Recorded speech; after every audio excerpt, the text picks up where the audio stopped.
Rasulullah sallallahu alaihi wasallam bersabda, barang siapa yang belajar ilmu yang mestinya ilmu itu karena Allah. Ilmu yang mestinya karena Allah.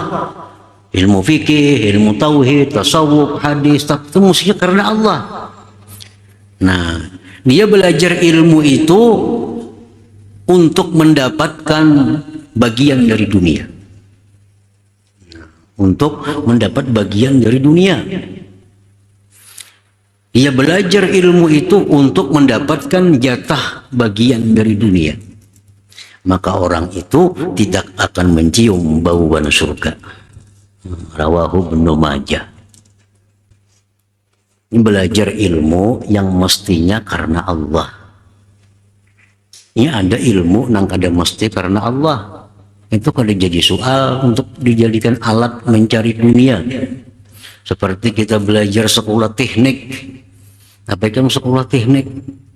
Nyaman kan aku lulus bisa membaiki ini diubah orang. Nah itu memang kada jadi masalah karena ilmunya memang bukan karena Allah. Belajar pertukangan. Nyaman kan aku bisa bertukang, aku begawi digaji orang. Nah ini kada jadi soal, memang itu gawiannya. Ilmunya untuk itu. Yang dicela ini, yang diancam ini ilmu yang mestinya karena Allah, ilmu agama. Nah mestinya karena Allah dijadikannya tujuan untuk mencari dunia. Nah diancam lam yajid arfal jannah. Para muhibbin rahimakumullah. Qala al-Imam Sufyan Ats-Tsauri radhiyallahu anhu, innama yuta'allamul ilmu liyuttaqa bihillah wa innama fuddila al-ilmu ala ghairihi li'annahu yuttaqa bihillah. Fa in ikhtalla hadzal maqsud wa fasadat niyyatu talibihi bi ay yatawassala bihi ila dunyawiyyin min malin aw jah faqad batala ajruhu wa habita amaluhu wa khasira khusranan mubina. Imam Sufyan Ats-Tsauri radhiyallahu anhu berkata, hanya saja dipelajari ilmu agama itu untuk takwa kepada Allah.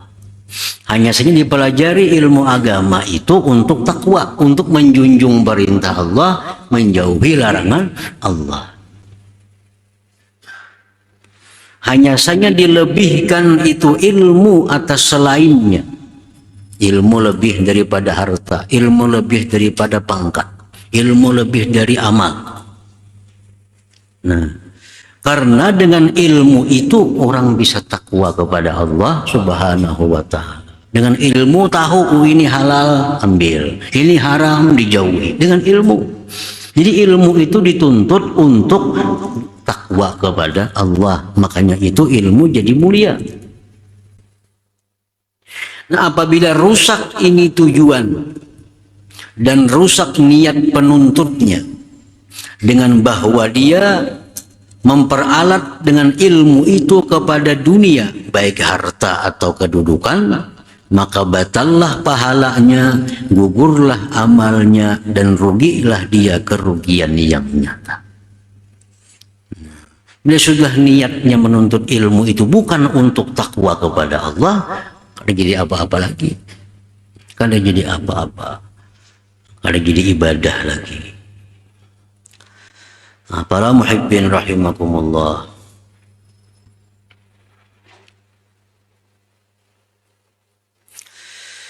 idza wuffiqal 'abdu an-niyyatas salihah bi talabil ilmin nafi' alladhi yuaddi ila at-ta'ah wal ikhlas wat tawadu wal khasyah wa isar al-akhirah 'ala ad-dunya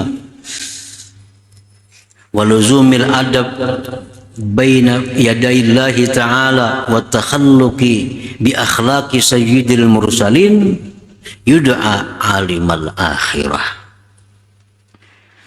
Apabila diberi taufik oleh Allah seseorang hamba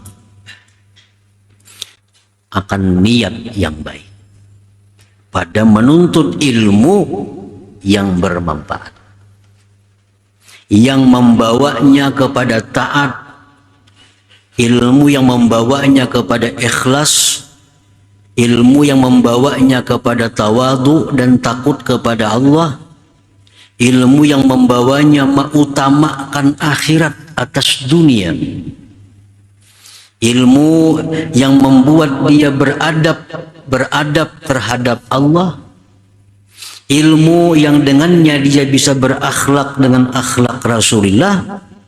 Maka bila demikian, seorang hamba tadi disebut alimal akhirah, adalah alim akhirat namanya.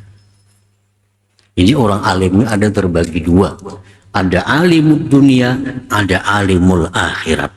Nah, alim akhirat itu adalah orang yang baik niatnya dalam menuntut ilmu, dan ilmu yang dituntutnya itu adalah ilmu yang menimbulkan hal-hal yang baik seperti tadi.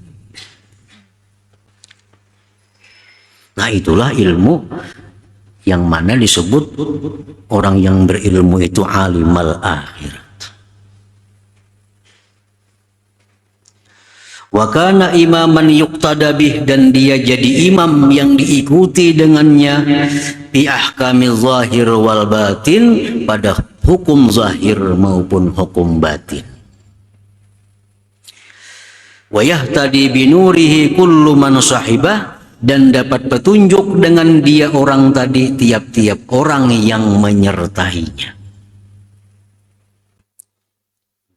Wa yastadi'u bi'ilmihi kullu man ittaba'ah, dan dapat cahaya dengan ilmunya orang yang mengikutinya.